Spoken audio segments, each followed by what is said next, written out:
আমি Mrs Agnes James. আমি ব্যান্ডেল প্যারিশে বাস করি। আজকে আমরা এখানে সকলে সমবেত হয়েছি আমাদের 40-এর উপোসের আজ প্রথম রবিবার, যেখানে আজ আমাদের শিক্ষা দেয় যিশুর ক্রুশ বহন করার সেই দুর্গম যাত্রা কত কষ্টময় ছিল, কিন্তু তার পিছনে ছিল এক মহৎ উদ্দেশ্য, কি না তার প্রিয় সৃষ্টি, তার প্রিয় মানুষকে পাপের পথ থেকে মুক্তি দিয়ে স্বর্গের পথে আনয়ন করতে। স্বর্গ অতি সহজে পাওয়া যায় না, কিন্তু সে স্বর্গে যেতে হলে কিছু প্রায়শ্চিত্তেরও দরকার আছে। কারণ আমরা মানুষ, আমরা পাপ করি, আমরা ভুল করি, আমরা অন্যায় করি। আর তার জন্য আমরা যিশুকে ক্রুশে দিয়েছিলাম।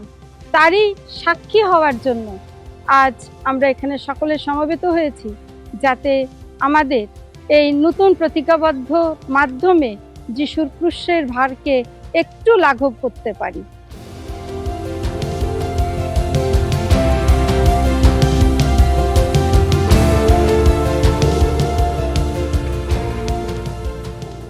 আমি যেহেতু একজন টিচার, আমার অনেক ছেলেমেয়েরা আছে যারা আজকে আমাদেরই প্যারিশের ইউথ যাদের আমরা বলে থাকি। আমি তাদের জন্য একটাই মেসেজ দেব, তারা যেন বিশেষ করে এই 40টি দিন তাদের সব রকমের ছোট বড় দুষ্টবুদ্ধি বদ অভ্যাস থেকে বিরত থেকে তারা যিশুকে ভালোবেসে সত্যের পথে, ন্যায়ের পথে, ভালোবাসার পথে চলে এবং তাদের খ্রিস্টীয় জীবন যাপন যেটা করা উচিত তা যেন সুষ্ঠুভাবে করে। তার জন্য লাগবে কিছু প্রায়শ্চিত্ত, কিছু ত্যাগ স্বীকার।